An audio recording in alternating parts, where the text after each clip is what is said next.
Hello, everybody. Welcome into the Apples and Genos Fantasy Hockey Podcast. My name is Nate Groot Niblink. I'm the creator of Apples and Genos, originator of the Zero G draft strategy, and in this podcast, I'm going to go over the most puzzling players league-wide as submitted by the Apples and Genos Discord server. Let's get it.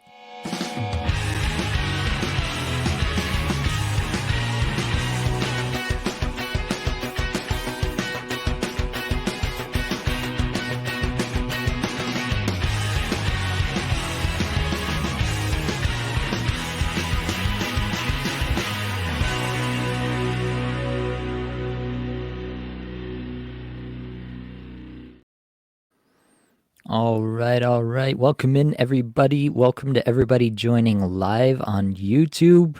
Michael's already in here saying, let's get to biz. You know how we do.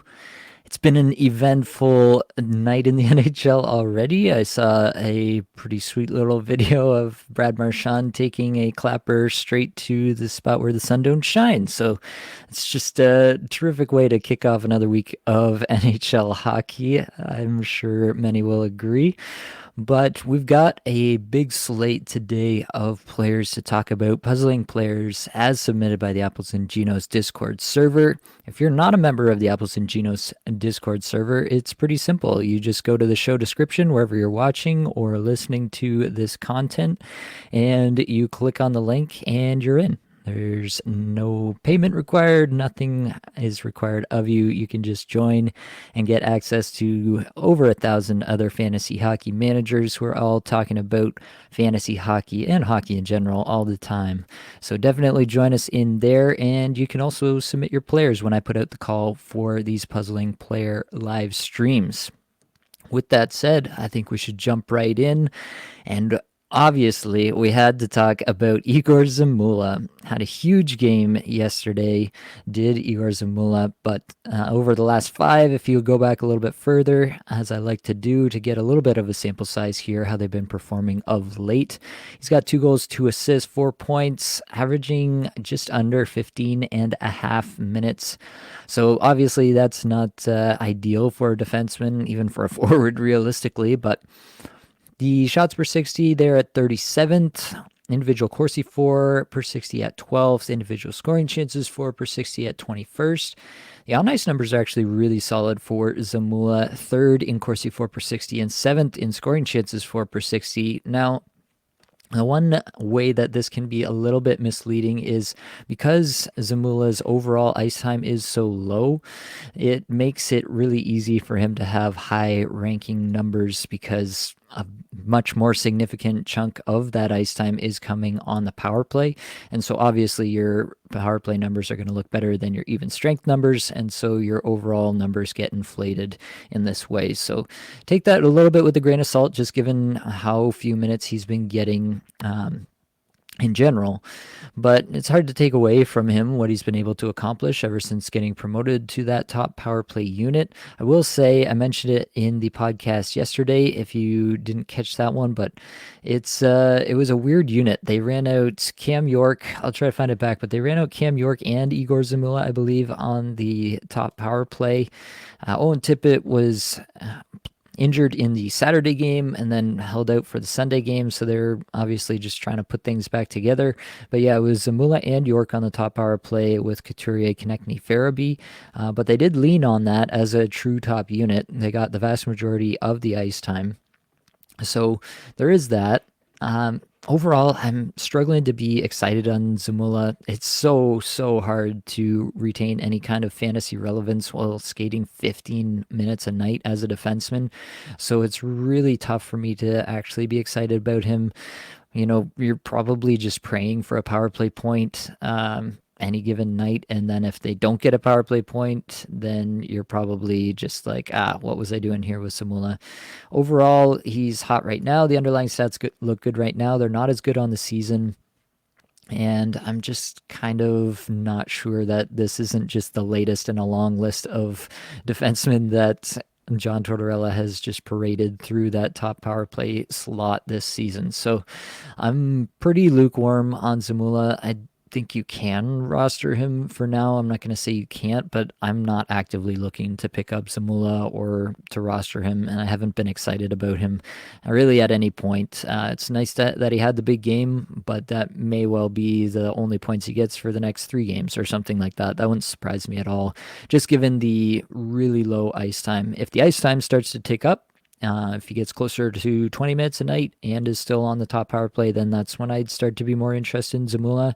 By that point, he's probably already rostered by someone else in your league, but I'd be okay with that, to be honest. I don't think you're going to miss out on the great pickup of 2024 in Igor Zamula personally. We got some more comments in here. Isaac's in here, says Nate the Great. Appreciate you, Isaac. Matthew is saying, was wondering about the deployment of Sorokin and Varlamov going forward with Wah. I need help in goal and was thinking of adding Varley. Thoughts? Thank you. Yeah, it'll be interesting to see what Patrick Wah does, new coach on Long Island, and if he decides to give more starts to Semyon Varlamov. Sorokin has obviously been a volume starter for much of the last few years there, and Varlamov has been a capable backup. It's definitely worth watching for sure. It'll be really interesting to see what kind of defensive system Wah brings in. Blake and I talked about this as well, but Lane Lambert had a really kind of wide open style where they created a lot more chances than they ever had under Barry Trotz, but they also allowed far more chances than they ever had under Barry Trotz. So whether Wah, kind of brings the reins back in on these players and kind of slows down the offense, but also brings up the defense, that's a very real possibility. It's also a real possibility that he lightens some of the load on Sorokin and Varlamov becomes a much more viable player. Overall, I tend to go against like true backups like Varlamov. If it was like a true 50-50, then sure, I'd have more interest. But I think you're better off searching for, the next Samuel Ersson, the next Ukko-Pekka Luukkonen, the next one of these guys who kind of takes the reins for their team. I just think you're going to get better results. You're going to get volume, and hopefully you're going to get good stats as well. I'm just probably looking elsewhere other than Varlamov personally. Obviously depends who's available in your league, but I have to think that there's going to be somebody out there who can fulfill that role for you. Jackson says, what's up, Nate Dogg? Let's get this chat popping. Absolutely. Toronto Dave's in here, #0G as he does. Nice to see you, buddy.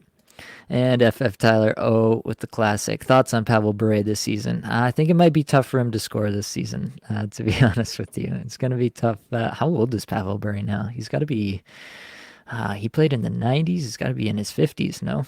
Now I got to look it up. I can't go on without finding out. He's 52 years old. There you go. Pavel Bure, absolute legend. I can't believe I'm talking Pavel Bure without Blake on the podcast. He'd be so dismayed to miss out on some classic Vancouver great talk. All right, let's keep rolling with the puzzling players. Now, John Tavares was requested again. We did talk about Tavares, Blake and I, in the podcast yesterday, so you can check that out, obviously. But I was asked to dig in a little bit more. Yeah, he didn't score in yesterday's game, didn't get any points, but the underlying stats got even better. 37th in shots per 60, 21st in individual scoring chances 4 per 60 over the last 5 games. On ice stats are trending back upwards now. 49th in Corsi 4 per 60, 78th in scoring chances 4 per 60, and on the season, just terrific numbers. 5th in the league in individual scoring chances 4 per 60, and 10th in on ice scoring chances 4 per 60.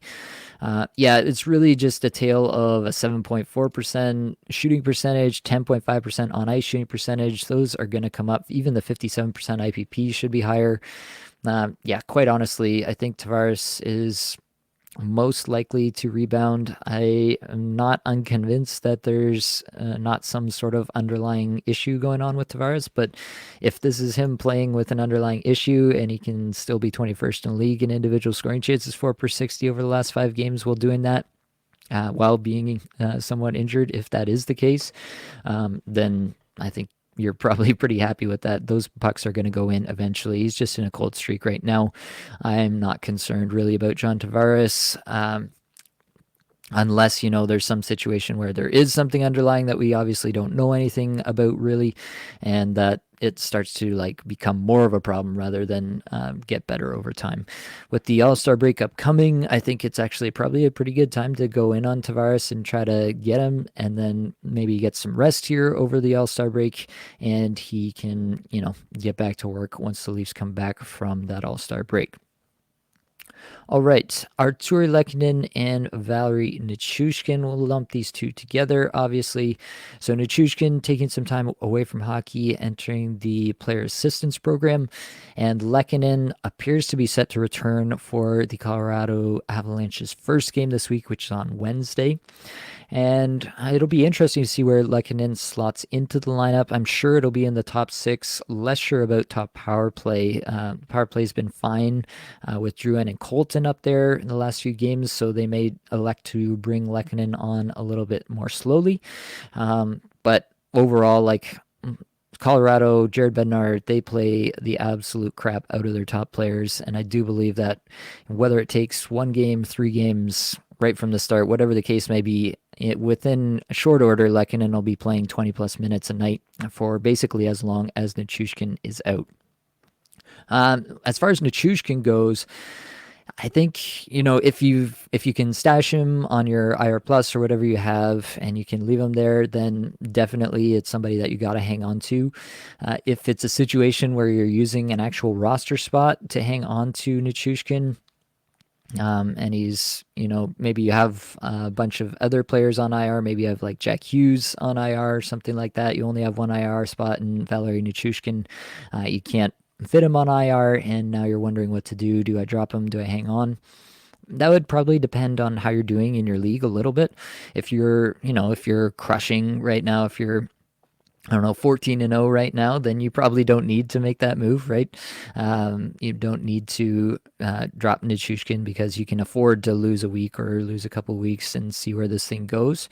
But if you're in a spot where you're scrapping for a playoff spot and you need to win every single week, then I do think that in a case like that, you can't be burning roster spots just actively. It's tough to let them go, but I think you have to do it in that kind of situation. So, yeah, unfortunate situation in that regard, but I think you have to. And yeah, as far as I know, unless somebody else, maybe people in the chat can let me know, but unless there's something I don't know, there's no real update on when Nichushkin could return. All right, Dan is in the chat. Not all heroes wear capes, some wear caps. Thank you for your service, Nate. Any thoughts on picking up Juicy Couture this week as a streamer? Yeah, Logan Couture is back for the San Jose Sharks, and Couture has actually been a very solid, usable player. He didn't have any shots in his first game. He's got a game here tonight, so if you're listening to the podcast tomorrow on Tuesday, then you probably already know how this game against Los Angeles went, and you have a better idea than me of how these things are going on. He skated 15:49 in the first game, got an assist, threw 3 hits, so that's a good sign. Body was feeling good enough for him to do that. Overall, I think that Couture is definitely a rosterable player. Solid for, just this start to the week. If you're looking, Dan, for a pickup for later tonight yet, and you want to pick him up for this back-to-back they have to start the week here, then definitely you can go out and grab Couture, and you can see what you get for the Monday, Tuesday, and then kind of reevaluate after that. If he's absolutely crushing, then maybe you hang on. If he kind of underwhelms, then maybe you can move off and pivot to somebody else who's got a better midweek schedule. Isaac says, hey, Nate, Braden Shen turning a corner in banger leagues. So Shen has actually had a nice little run. I'm going to throw him into the sheet here so we can check it out. But yeah, he's got 5 points in his last 5 games here. The underlying stats never look very good with Braden Shen. He's always been a little bit more of an efficient player than a volume player. But yeah, 219th in shots per 60, 231st in individual scoring chances, 4 per 60, and even worse around the 300 mark in Corsi 4 per 60 and scoring chances 4 per 60. 41 point pace on the season, averaging 17 plus minutes. That sounds about right. So yeah, I think he's a streamer level player, probably in that 45 point range. I don't know that he's like an absolute must hold in, like a classic 12-team bangers league, but he's definitely somebody who can give you a good week. The Blues obviously have a terrific schedule this week, lots of off nights. They play 4 games, so it's a really great week to roster Braden Shen in a bangers league, have him as a streamer, and then see how this week goes and kind of make your decision from there. But yeah, I don't think that like this 5 points in 5 games is the sign of him, like turning into, I don't know, like a 70-point pace player for the rest of the season. I don't think that's the case here. I think he is what he is. He's a streamer level player. When he's on the top power play, when he's playing with better wingers, if Kyrou gets moved to his line or something like that, then yeah, there's a little bit more interest. But overall, I think Shen, when we look back at the end of the season, we're going to see he was somewhere in that 45-point range, and he was a good streamer throughout the year. Michael says, is Corey Perry worth roasting/dreaming when the Oilers have a good schedule? I believe that was supposed to be rostering and streaming, but interesting wordage there for sure. Thanks, Michael. Yeah, I am not convinced that Perry's going to be worth anything in Edmonton. Obviously, anybody can do anything, it seems, when exposed to McDavid or Draisaitl. So maybe there's a chance that that does work out in his favor, but overall, I'm not excited. Corey Perry is, I think that he's got like a name brand because obviously he had, 50 goal years and Hart Trophy years and things like that. So he's got the name brand, but he really has not been fantasy relevant, even as a streamer for a couple of years now. He's had like maybe 1 or 2 good fantasy weeks in the last like 2-3 years. So I'm not excited about Corey Perry. If he was on the top line with McDavid on the top power play, if someone got injured or something like that, then sure. At that point, maybe I'd be interested if the Oilers have a good schedule, but I'm not going out of my way to add Corey Perry. Sony in the chat, hey Nate, who is better to keep, Trevor Moore or Seth Jarvis? This is an interesting one. I'm going to throw them both in here to see what their recent stats have looked like. Trevor Moore skating 20 minutes a night, 3 points, 2 goals his last 5. Seth Jarvis has 1 goal, but 6 points his last 5, skating 19 plus minutes a night. Trevor Moore's individual stats look a little better, 45th in shots per 60, 41st in individual scoring chances, 4 per 60, whereas you get Seth Jarvis at 106 in shots per 60 and 82 in individual scoring chances, 4 per 60, whereas Seth Jarvis edges out Moore in the on-ice numbers. Overall in the season, Trevor Moore pacing for 38 goals, 61 points. Seth Jarvis for 27 goals, 62 points. Yeah, I think overall, I do disbelieve the goal scoring from Trevor Moore. He's shooting 14.5%. Currently, he's never really been a high converter. He's been more like honestly, like a 9% shooter. So like he's really far above where he's normally shooting and converting at. It's not to say he couldn't have gotten a little bit better this year, but that's a pretty big jump. Whereas Seth Jarvis, honestly, there could be even some room for him to grow here. 53% IPP, that's pretty low. And the 13.8% shooting percentage feels a little bit light too. So I think I'm taking Jarvis here. Jarvis does hit a little bit too, if that counts in your league. So I'm taking Jarvis between Jarvis and Trevor Moore personally. Matthew asked, Nate, could Dawes in New Jersey or Riddick in LA be that 0G option to take over the net on their team? Thank you. Yeah, I think it's entirely possible that both could be that for their respective teams. I mean, you've heard me say it a million times, but I'm pretty agnostic when it comes to goaltenders. I really don't factor in my perceived level of their talent into a lot of my decisions. It's really just about opportunity, how the team's playing, what if this goes right, what would that look like? Riddick, at this point, he's going to get the start tonight against San Jose, and that's going to be 3 straight now. Clearly, Riddick is the guy right now. He's playing well. They're getting good results when he plays. They're going to keep playing him. They're not getting good results whenever Cam Talbot plays. They're not going to keep playing Cam Talbot. Cam Talbot is actually another player that was requested in the puzzling players. Cam Talbot is a drop, clear and simple to me. Maybe you want to wait till this game here tonight against San Jose. If San Jose somehow lights up David Riddick, then sure, maybe you want to hang on to Cam Talbot for his next start and make a decision after that. But Right now, to me, Cam Talbot is a pretty clear drop unless San Jose just absolutely goes nuclear on Riddick tonight and makes it look like Riddick just, yeah, can't play in the NHL anymore. So that's my take there. Nico Dawes versus Vanacek. So Vanacek got the start here tonight again, but I'm seeing that Vegas has already put up 3 goals halfway through the second. Actually, that's interesting to me because I did stream some Vegas players. It doesn't look like, oh, I got a Dorofiev goal. That's nice in Kakufel in the 14-teamer. And so, yeah, 3 goals against for Vanacek, which is kind of par for the course for Vanacek. He had a nice game there on Saturday, which I'm sure is why he got this start. But it looks like he's, getting some goals scored on him here. So probably back to Dawes for the next game. Wouldn't be surprising to see it. I think that there's a solid chance that Dawes could be that guy.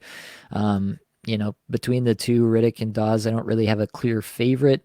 I think LA can get back to at least a portion of where they were earlier in the season. I think the Devils will get better really as soon as Jack Hughes is back, but they're still a solid-ish team without him. Definitely like a fringe playoff level team for the time that he's out. So overall, between two, I'm totally willing to take the stab. I think at the moment I'd probably take the stab on Riddick because he's getting 3 straight starts, and Dawes has now conceded 2 straight to Vanacek, even if Vanacek isn't playing that well currently. But you could convince me of the other way, and I wouldn't be that surprised. Michael, regarding his roasting dreaming tweet comment here, says, "Sorry, my phone is old. Still have Perry as a duck, and I like roasting ducks." Nice. Sonny says, "Thanks, bud." Toronto Dave says, "Clapping emoji, 0 clapping emoji, G clapping emoji." I'd love to see that. Sony is F. Vetrano worth keeping. So Vetrano is on this list, and I think we'll still get there. We're getting lots of comments, which I love, but we'll get back into the list. Tage Thompson is next up, though. He's got 2 goals in his last 5 games here, averaging just over 17 minutes a night, 47th in shots per 60, 139th rather in individual scoring chances for per 60. That's not typical for Tage Thompson. 116th in Corsi for per 60, 184th in scoring chances for per 60. Really, the thing here that's bothering me the most, more than really anything else, is just the ice time. The fact that he's not up there and getting big time minutes. I don't know why they wouldn't want Thompson to play big time minutes. But in my mind, you got to get him out there. He's got to play a little bit more. I'm trying to figure out if that 17 minutes is a little bit less than it should be. He played 12:27 in the game against Ottawa. They scored 2 goals in. And I'm trying to remember. I don't remember him getting pulled out of that with an injury or anything like that. So maybe that is legit, but 1832, 1814, 1928, 1716 since that's a little bit more in line. But yeah, it's still not like elite usage. And in my mind, like Tage Thompson has shown that he can produce at an elite level when given the opportunity. And so I'm kind of in a spot where I'm just not trusting the coach even more than I'm not trusting the player, because I do think that the player is really solid, shooting just 11.6% on the season. That should go up. Tage Thompson, even when he wasn't like doing what he did last year, even the season before that, he was shooting at a much higher percentage. So I think that goes up. The on-ice shooting percentage at 9.4%. Yeah, nobody in Buffalo around him is scoring. They are getting Skinner back, so Skinner, Tuck, everybody together. That should obviously boost Thompson. I think at some point here it will get rolling. I don't know that it'll ever get rolling the way it was last year. That's probably kind of like the high water mark for this group. Unless Tage Thompson like individually takes another step and or gets more playing time. But I do think that better things are on the way for Tage Thompson and the Buffalo Sabres in general. Philip Gustafson here is next up. So let me bring up what he's been up to lately. It's been 3 straight outings and varying degrees of success. So gave up 7 goals to Tampa Bay. Then I believe this was the game he came on in relief against Florida, got the win, and allowed 3 goals on 24 shots. I believe that's correct. But then on against Carolina, a really nice game. Yeah, made 40 saves on 42 shots, got the W against Carolina in a game that Minnesota definitely did not deserve to win. So, kind of varying results, but the last two games, he's been able to pull out wins for the team.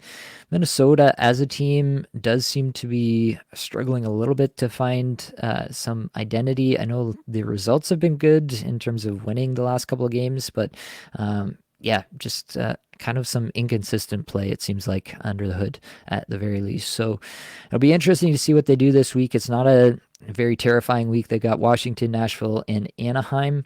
And I expect at this point that Gustafsson's at least going to get every other here, if not get two of the three to start the week. That'll be interesting to follow, I guess. It sounds like Fleury is going to be, actually, is he going to be out or is he just missing on Sunday? I think he's still day to day.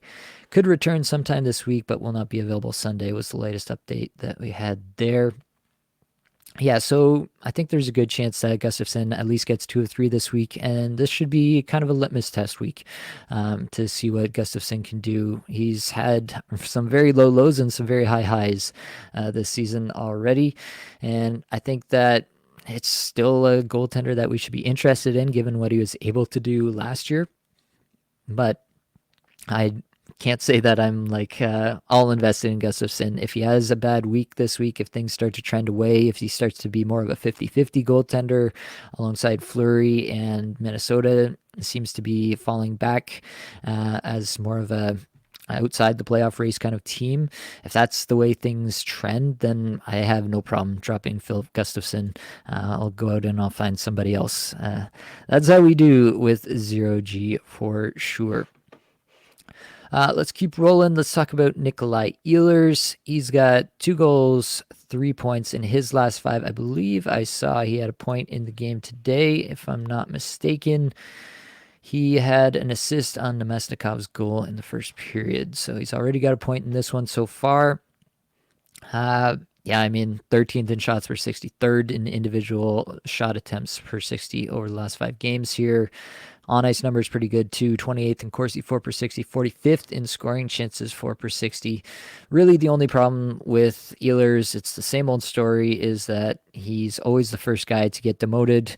I mean, Velarde is not in this game. Scheifele is not in this game. And still Ehlers is playing with Perfetti and Nemesnikov, and they've gotten the 3rd most ice time among the forward lines so far. Niederreiter, Toninato, and Appleton are getting more ice time at even strength so far than Nikolai Ehlers. That's just wildly frustrating as an Ehlers rostering owner. Yeah, I don't know what to say exactly. I think Ehlers is probably fringy level in most leagues if he's not getting better deployment than this. Like if he's going to skate 15 minutes a night, and especially if he ever gets demoted off the top power play now when everybody's healthy, that'll be something to watch. But I think Ehlers is all worldly talented, like 90-point potential player if he would ever get the kind of usage that a lot of these other players who do hit those marks get. That's really the only thing standing between Ehlers and 90 points in my mind. But unfortunately, it's a really key factor in our evaluation of this player. We can't just look at the minutes and say, oh yeah, that's definitely going to go up because he's playing well. That's not the way they're doing things in Winnipeg. And to their credit, it's working, right? Winnipeg has been posting up wins every single game, it feels like. So overall, I love the player, love Nikolai Ehlers the player, but I do think that you're going to have to just kind of temper expectations. He's going to have some spots where he gets in on the top line, top power play, and he's going to be awesome. And then he's going to have sometimes, perhaps even the majority of the time, where he's demoted down the lineup, and he's just not going to be able to elevate from that position as often, just because of the sheer lack of minutes. So, yeah, frustrating player for sure, and puzzling player for sure, but you're going to have to kind of take the good with the bad with Ehlers, and if it continues to trend so poorly, then I'm not even going to fault you for dropping him at some point. Obviously, depending on your league, 10-team leagues, that becomes much more of a conversation to be having. But at the moment, I'm still hanging on to Ehlers and kind of just gritting my teeth because, yeah, it's intoxicating what the ceiling can be with this player.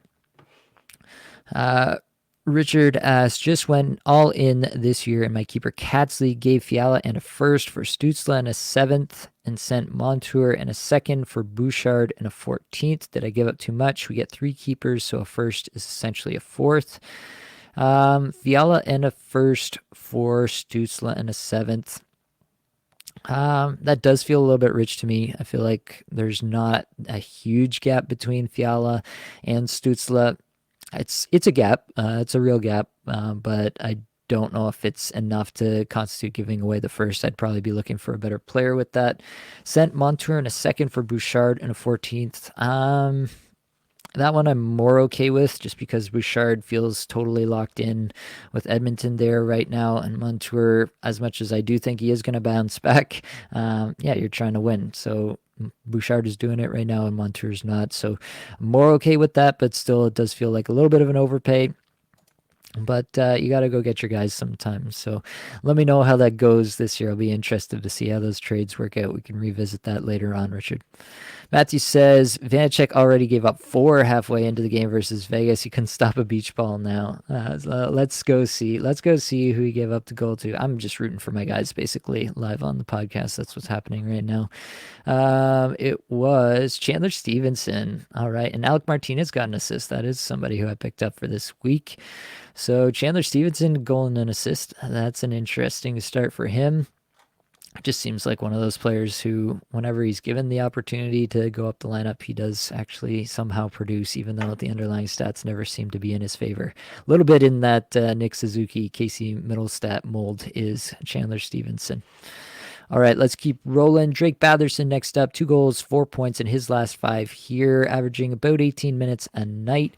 141st in shots per 60, but 31st in individual scoring chances, 4 per 60. On ice numbers solid, 47th in Corsi, 4 per 60, 56 in scoring chances, 4 per 60. And overall on the season, he's now pacing for 31 goals, 68 points. I think that's actually probably pretty close to where I had him projected at the beginning of the season. I think I might have had a little bit more on his projection, but that does feel about right to me. Batherson, a staple on the top power play, played the last game anyway with Tim Stutzla and Ridley Grigg. And on the season, 74% IPP, 15.2% shooting percentage, 10.1% on ice shooting percentage. Maybe he gives up some of the IPP, but gets some more on the on ice shooting percentage. I do think this is probably about where Batherson ends up rest of season. 30-ish goal scorer, 65 to 70 point pace. I think this is pretty much what we should expect from Batherson moving forward. This feels about right to me. Largely unaffected by all the things going on in Ottawa, it feels like, so far at least. So that's a nice kind of side benefit. Definitely hope that Ottawa can get everybody back on track so that everybody can get back to scoring points for our fantasy teams. Brock Nelson is next up. We did talk about Brock Nelson, so I'm not going to rehash too much, but the gist of it is I want to see how Patrick Roy deploys Brock Nelson, uses him moving forward, but in terms of the player, he's playing terrifically this year. Underlying numbers really solid, have been basically the entire season, has really not gone through a cold stretch in terms of the underlying numbers. The points have come and gone a little bit, but definitely has produced on pace for 36 goals, 66 points on the season. Honestly, probably even has some room to grow that, in my opinion. So quick take on Brock Nelson there for you. Quinton Byfield, 3 goals, no assists in his last 5 games here, 15.5 minutes average time on ice, 114th in shots per 60, 133rd rather in individual scoring chances, 4 per 60. On ice numbers down at 177th in Corsi, 4 per 60, and 210th in scoring chances, 4 per 60. So the thing with Byfield is it's really coming down to me to how he's being deployed at even strength. So against the Rangers, they ran Byfield as the third line center between Alex Laferriere and Jarrett Anderson Dolan. If that's the way things continue, then Byfield will not be rosterable in most standard redraft leagues. Unfortunately, I don't make the rules, but you can't expect him to just completely elevate beyond those line mates. He's not, maybe he will get to that stage as he continues to develop, but he's not there currently in my estimation. So I personally have Byfield in a spot. I'm holding him through this week for the great schedule. I'm kind of using this week with the great schedule as that test to see what Byfield can do, to see if these lines change up. And then I'll kind of make my decision from there moving forward. Matthew says, I'm looking at natural stat trick now for the last 5 games, all strength / individual / rates. I'm getting slightly different numbers. Is there another filter you're using? So what I'm using here is ranks. What you're probably looking at are the actual numbers. So you're probably seeing like 10 shots per 60 or something like that. And what I've got here is the rank versus basically all the other players in the NHL over the same time period. So that's probably what you're looking at there, Matthew. All right, Ilya Sorokin and Cam Talbot. I gave my Talbot take a little bit earlier. I do think that Talbot is droppable. You may want to wait now. If you made it this far, you probably want to wait to see what happens in the Riddick game that he's starting against San Jose. If he somehow gets lit up by San Jose, then maybe you hang on to Talbot, but otherwise, I think you can drop Cam Talbot. And for Sorokin, it'll be interesting, as we talked about, to see what Waugh does in that situation, but I've said this many times, and I'll continue to say it on the mic whenever possible. I am not holding on to any goalie who's actively hurting my team. Yeah, it may feel bad if Sorokin, turns it on and becomes God mode over the back end of the season, but if he's actively hurting your team, you can and should drop that player.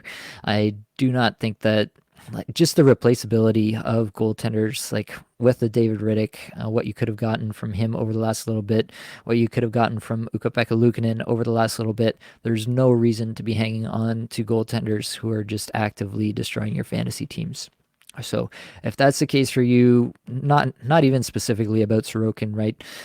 About any highly touted goaltender that you think you should be hanging on to, you can absolutely drop that player if it's the best thing for your team. Leon Draisaitl was requested. He's got 3 goals, 7 points in his last 5, skating just over 20.5 minutes a night, 105th in shots per 60, 169th in individual scoring chances 4 per 60, 35th in on-ice Corsi 4 per 60, and 24th in on-ice scoring chances 4 per 60. On the season, Draisaitl now pacing for 43 goals, 98 points. That's definitely a down season for Draisaitl. I do think that he's got some room to bump up, but there is the kind of factor in my mind this year that he has been playing away from McDavid at even strength more than ever before. He's being asked to center his own line. Most recently been playing with Evander Kane and Warren Foegele. It's been going reasonably well, and so I don't think there's a reason for them to move away from it. They're obviously in the middle of a huge win streak right now. I don't see why it's going to change anytime soon. So Draisaitl just not getting that extra McDavid exposure at even strength is probably a reason for some of the lack of production relative to prior years. But then also I do think that he's gotten a little bit unlucky as well. So I think Draisaitl probably deserves a little better, up into maybe like the 110 point range instead of the 98 point pace that he's currently on. But also, I think you have to temper a little bit of expectations just given the way that he's being deployed currently. Pierre-Luc Dubois, 2 goals, 3 points in his last 5, averaging just over 15.5 minutes a night, 158th in shots per 60, 165th in individual scoring chances 4 per 60, 63rd in Corsi 4 per 60, 103rd in scoring chances 4 per 60 over these last 5 games. Basically, what Quinton Byfield's loss is Pierre-Luc Dubois' gain. He's the one that moved into that wing spot on the top line with Kopitar and Kempe. So we will see how that all turns out, obviously. I assume he's going to get another look there in this game that's going on tonight against San Jose. It's obviously a great situation against San Jose to potentially pick up some points and potentially lay claim to that position for more time. But Byfield is still on the top power play. I should have mentioned that with him. So Dubois is really just line 1 and then power play 2. So I'm interested. One place where Dubois was dropped in one of my leagues, I did pick him up just for the schedule this week. Similar to Byfield, I'm going to kind of give him this week with the great schedule, let him play on all the off nights for me, and just see how it kind of goes this week and make my decision after all of that. So I'm pretty out on Dubois, like returning to, full form as he was before previous years. Yeah, 65 plus 70 point player. I don't think that's coming back anytime soon in Los Angeles, where they really do spread out the ice time. But I can comfortably see him getting back into like a 55 point range, providing some shots. Like in the past, he's shot pretty well. This year, he's not done that at all. So I think that that's still within the range of outcomes here for Pierre-Luc Dubois if he can make good on his deployment currently and kind of reestablish himself in the lineup here. So that's what I'm watching for this week with Dubois, and I think that it's a great week to have Dubois and see how he does and kind of make your decision based on that. Next up, Josh Norris. Since returning from injury, just a couple of games, has one assist. Yeah, for what it's worth, has taken a bunch of shots. That's good. He skated a bunch of minutes. That's also good. Good sign when he comes back to immediately get a whole bunch of minutes.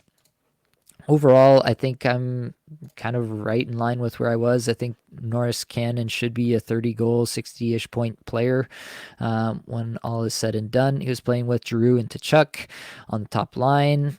Was not on the top power play, which is where he's typically been. So that's something to monitor moving forward. If he stays off the top power play, then that could be a spot where he doesn't get quite as much production, obviously, as he could with the top power play.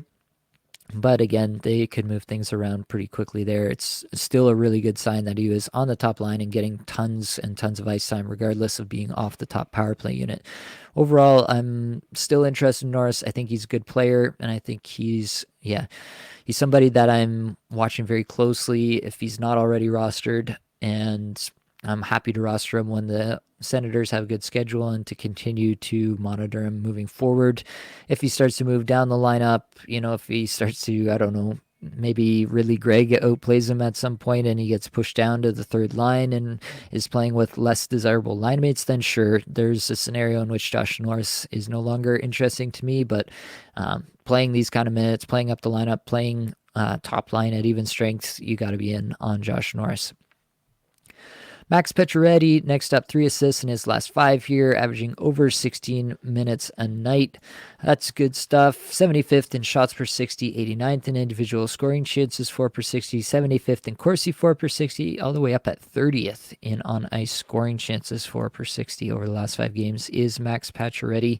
Really, it's been the last 4 games or so they started to turn things on. 3 shots, 5 shots, 2 shots through that stretch. That's good numbers from Pacioretty, and that's what his calling card was, right? Throughout basically his whole career. He's been a volume shooter and a good one at that. Playing with TJ Oshie and Dylan Strome, they've developed good chemistries on the top power play. Just a good spot to be in for Max Pacioretty at the moment. I think the ice time could even continue to creep up, and I'm reasonably excited. I don't know that he's going to, become a 70-point player rest of the season, pace for that kind of production, but 60, I think, is definitely within the range of outcomes here, and I'm interested in Pacioretty for sure if he's out there in your league. Next up, Jordan Eberle, 3 goals, 5 points in his last 5. Skating just under 17 minutes a night, 206th in shots per 60, 221st in individual scoring chances, 4 per 60. On ice numbers, a little bit better. 89th in Corsi, 4 per 60, 63rd in scoring chances, 4 per 60. Eberle is a classic streamer. We talk about Seattle being the team of streamers, and Eberle is the classic streamer of the team of streamers, in my opinion. Seattle, again, has a good streaming schedule this week, back end of the week, Wednesday, Friday, Sunday, all off nights. I have Eberle from last week already, and I'm continuing to hold him through this week in one situation. I think he's just a solid player. I don't know that you're ever going to be like completely thrilled with Eberle throughout a full season, but definitely a player that you're going to be targeting every time that Seattle has a good schedule.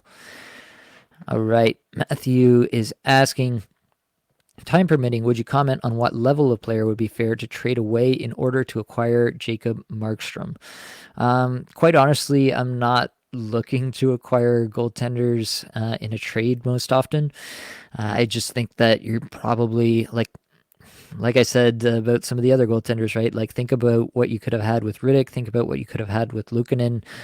Blake and I talked about Luukkonen before all this happened. Like these are semi-predictable events. We can see these things coming. So I do think that you just have to be diligent on the waiver wire, and I really don't want to give up true assets. I would give up, like a streamer like Jordan Eberle. Sure, I would trade that to get Markstrom, maybe in like a Cats league or something too, where you need the volume or you need the potential save percentage there that Markstrom's been given the last little while when he's been healthy. But overall, like I'm not trading anyone of true value to my team to acquire pretty much any goaltender across the league. Newfie says Toffoli's so frustrating. Yeah, we're getting there. Just saying, hang on to your hats. Richard says, when do you start looking at playoff schedules in terms of trading? What percentage difference is a good schedule versus a bad schedule for a similar level player? So in terms of when to start looking at playoff schedules, I talk about this kind of hierarchy of first off, you have to make sure you make the playoffs. The playoff schedule does not matter if you do not make the playoffs, right? So you have to be pretty sure that you're going to make the playoffs to be interested in playoff schedules, in my opinion.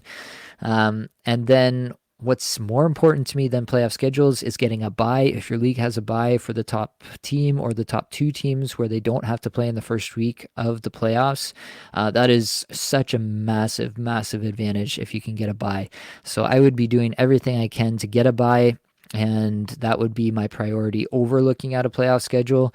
Then if, both of those things are looking pretty locked up, that's when I'm really starting to get into playoff schedules. It's not a bad idea to have it in the back of your mind. If you're making trades, you don't want to like make a bunch of trades and then realize that you traded away all your players with the best playoff schedules just by virtue of doing some trades and not looking at it. So definitely you want to like have it in your conscious as part of your decision-making process if you are doing trades like that. But overall, I think in terms of the hierarchy of what you should be thinking about when it comes to the playoffs, it's down below trying to get into the playoffs and trying to get that bye for me personally. So what percent difference is a good schedule versus a bad schedule for a similar level player? I'm not sure I quite grabbed the question there, Richard, but what I will say is, I'm literally just trying to think about how many games I'm getting out of a player, one versus the other, and then their kind of expected rates. So, if you're getting, I would say in most cases it has to be like a multi-game difference where I'm getting 7 games of this player versus 5 games of that player. Okay, that's a pretty big difference when all is said and done, because 2 extra games is an actual significant difference. You can reasonably expect better production from a player that's getting 2 extra games. So in general, I guess, like if you're looking at, your full playoffs, your 3 weeks or your 2 weeks, if you have a bye, and you see that you're going to get 2 extra games played out of a certain player versus another player, then that's kind of maybe a baseline that you could use to say, yeah, it might actually be worthwhile doing this move where I'm actually going to get a couple extra games out of this player. And obviously, you got to look at off nights and things like that as well, and not just assume that you're going to fit them in, unless, if they're a star level player, then obviously you're going to find a way to fit them in. But yeah, thinking about those kinds of things, what you should be looking at in terms of good versus bad playoff schedules. Matthew says Toffoli has 2 goals tonight. I'd not checked the score there in a little bit. That's good news for Toffoli rosters. I'd seen the one from before, but it looks like he's got another one since. Good news there. So talking about Toffoli, before this, he had just 1 goal in his last 5, and talked about Toffoli yesterday. So you can go back and listen to that. With this, with these 2 goals here tonight, I'm not like super stoked about Toffoli at the moment. The underlying numbers are not all that good. He's really struggled anytime he's been away from Jack Hughes. The underlying numbers dip immediately as soon as he's away from Jack Hughes. So I'm a little bit concerned about Toffoli. Maybe you can use this as a little bit of a sell high. I don't know. But happy for the Toffoli managers that they're getting something out of him at the moment. Got to go back up and get Vetrano, as I was discussed earlier in the chat as well. 1 goal, 3 points his last 5, 18 minutes average time on ice. Underlying numbers have really tanked for Vetrano over the last little bit. 262nd in shots per 60, 282nd in individual scoring chances 4 per 60, 286 in Corsi 4 per 60, 293 in scoring chances 4 per 60. That's not the Frank Vetrano that we got used to over the first part of the season. Still on pace for 37 goals, 59 points, but definitely trending in the wrong direction at this point. And yeah, I mean, unfortunately, Vetrano's pace was definitely unsustainable. It was not something that I expected to continue. And definitely the injuries that Anaheim has had, like, it can't not affect everyone, right? It just moves talent down the lineup and makes it harder. Vetrano at least has his line mates that he's been running with most often in McTavish and Strome. McTavish has also fallen off after he had a hot start. I'm looking at this last game against the Rangers. That McTavish, Vetrano, Strome line had 1 Corsi for and 22 Corsi against in that game. That is unbelievable levels of getting run out of the rink by the Rangers. So that's a little bit scary. For that line in general. Yeah, I think Vetrano is just trending back to where he should be. The underlying numbers being so poor is what's really concerning there. I don't know how much stock to put into that just yet because Vetrano, even when he hasn't been scoring at this rate in seasons past, has been historically a pretty good shooter in terms of the shooting rate. So I'd want to see if that continues or if this is just, a short-term blip in terms of the shot rate really trending down here. So yeah, I'll probably give him into the All-Star break here and see how things go before really evaluating if I'm actually dropping Frank Vetrano. But I mean, he's trending that way, and he hasn't, this is the first season where we've seen Frank Vetrano score at this kind of rate, so it wouldn't be the most crazy thing to think that he could fall back and turn into someone that you just frankly don't want to be rostering for fantasy purposes. Newfies asks, in a weekly lock league where wins are worth 3 and goals against -1, how would you rank Rittich, UPL, Raanta, and Lindgren in a weekly lock league? So first off, I'm looking at how many starts I'm going to get out of these players, right? That should be your first evaluation. So UPL, you're probably thinking you're getting 2 starts this week. Buffalo has a Tuesday, Wednesday back-to-back, and then a Saturday game. Rittich, you could conceivably get 3 starts this week. They have 4 games all spread out. Pretty solid chance that Rittich could see 3 games this week. Raanta for Carolina. They have a back-to-back. Most he gets is 2 this week. And then Lindgren, similar situation there with an early back-to-back and then a Saturday game there. So I think what I would do is just on the basis of sheer volume, I think I'm going with Rittich there. He's going to play San Jose tonight. That should give you a head start. Knock on wood or whatever you need to do, but Los Angeles should beat San Jose, right? We can all agree on this. They should do it. Whether they will or not is another question, but they should do it.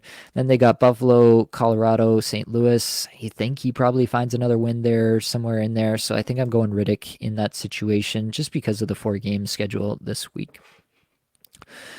Jordan says, hey, Nate, I'm currently streaming Stevenson for the Monday, Tuesday back-to-back. Nice. That's working out really well for you. My question is, would you take his 2 other games versus the Rangers and Detroit or drop to pick up Everly for his 3 games against Chicago, St. Louis, Columbus?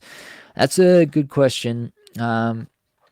Just looking ahead, it is a back-to-back Friday, Saturday.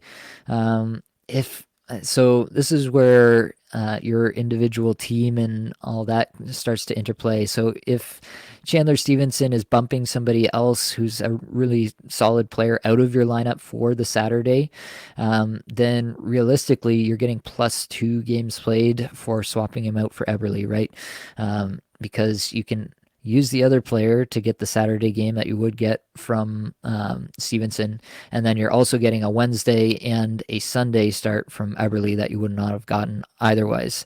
So probably I'm going to Eberle after this. I mean, if Stevenson's going to put up big points like he is tonight in both of these games here, then maybe you're reevaluating and you think he's too hot to drop, but overall, I think that's a pretty solid strategy to get an extra kind of like a +2 games played on the week is to make the swap after the Tuesday game and get Eberle in for the off nights. Callum says, "Hey, it's Blake Creamer's best friend. Great show, dude. Thanks. Yes, that's my preferred title. I would appreciate it if everyone would only address me as such from now on." Chandler Stevenson did make the list. He's got 5 points his last 5 games, and obviously a bunch more tonight, so that's going well for him. The underlying numbers, as I mentioned, never look good for Chandler Stevenson, but he's getting lots of deployment, 19 minutes a night currently. He's probably pacing on that route again here tonight. Yeah, the underlying numbers look pretty bad on the season. He was pushed down the lineup earlier with William Karlsson playing so well and some other factors, but now elevated with the Karlsson and Eichel injuries and really, really producing at the moment. So I don't think that Stevenson is by any means like a rest of season hold. You hear me talking about dropping him for Everly, who I just referred to as a kind of a constant streamer level player. I think similarly about Stevenson in this role. I think he's hot at the moment. You can jump on that, enjoy the benefits, but you're probably going to want to be off again at some point in the not so distant future here. All right, we're getting close to the end. Jakob Chychrun, 1 assist in his last 5 games, and realistically, this has gone on even further beyond that, averaging just under 21 minutes average time on ice, 84th in shots per 60. That doesn't look great, but this is why we look a little deeper than just the shot numbers. 9th amongst all defensemen in shot attempts, and 11th in individual scoring chances, 4 per 60 over those 5 games. 16th in Corsi, 4 per 60. 8th in scoring chances, 4 per 60 over the last 5 games is Jakob Chychrun. Those are terrific numbers. I don't think I really need to explain that at all, but those are terrific numbers. He's doing that on the second power play unit. He's never really gotten a lot of run on the top power play unit this year, and I just kind of think the world of Jakob Chychrun. I think he's doing terrific in a situation that is not optimal. Like, obviously you want him to get the power play one duties there and to play like 24, 25 minutes a night. That's what we want for fantasy purposes. But realistically, he's doing everything he possibly can with the minutes he's being given. And I do think that he's completely rosterable rest of season. He's not a player that I'm thinking even remotely about dropping in, like maybe an 8-team league. You think about dropping Jakob Chychrun. Anything above that, I'm completely just hanging on Chychrun there.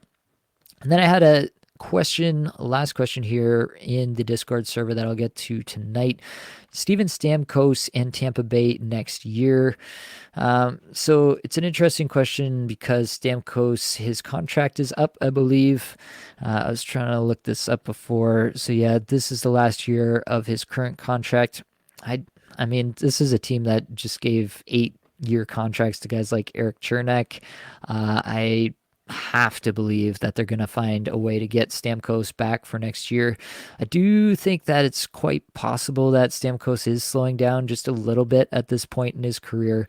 35 goals, 78-point pace. I just don't know if we're going to get 90-point pace Steven Stamkos anymore.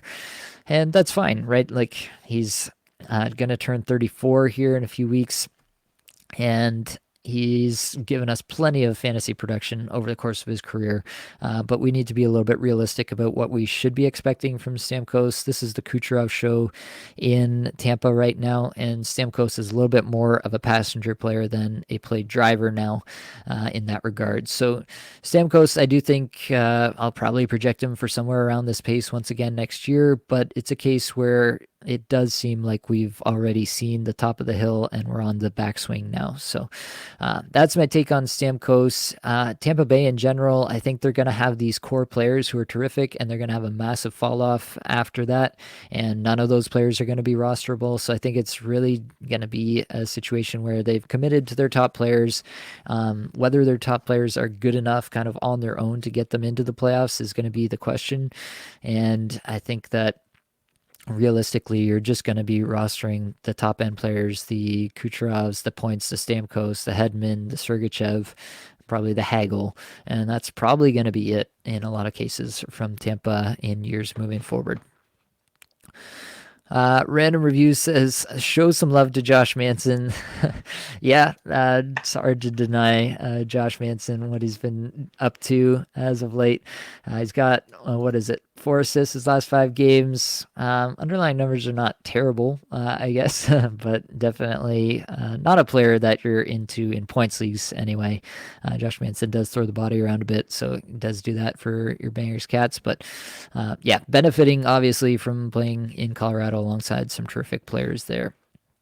Matthew says, Nate, your use of analytics for player reviews tops in the biz. I just joined the Discord today. Highly recommend your podcast to all fantasy owners. Thank you for doing the heavy lifting for us. Wow, that's terrific stuff. Thanks, Matthew. Appreciate that. Random Reviews says, I was too chicken to pick up Roy. I think it's Matt Roy, right? It's Roy. That's how I've heard it said anyway. And Jordan says, thanks, Nate. Stevenson can make my roster on Saturday. Oh, this is going back to the Eberle question. So it's going to be an interesting decision between him and Eberle. What are your thoughts on Stamkos' trade value and forwards I can get in return? Yeah, I think Stamkos is one. I think Tampa has one of the more poor playoff schedules for a lot of people's playoffs. It obviously depends on what weeks your playoffs are and things like that. But if I'm remembering correctly, I believe that Tampa has one of the more poor schedules there. So Stamkos is someone that you could look to move off of if you are in a situation where you're kind of sewing things up on a bye and you're starting to think about trading players to optimize your playoff schedules. Then Stamkos might be a player at the top of that list. Daniel asks, how much Montour pain is too much? I'm a glutton for punishment. I'm taking it all. I'll go right to the end with Montour. As long as the metrics are still good, I'm gonna be there with Montour. It's totally crazy that he's not scoring more points. It's one of the crazier cold streaks I can remember.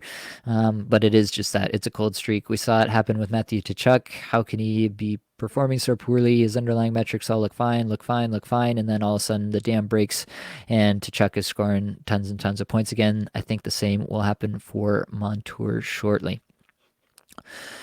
All right. We have made it to the end here.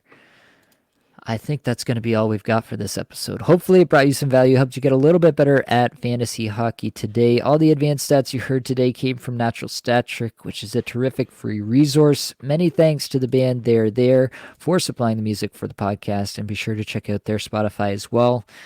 That's going to be it, folks. Much love.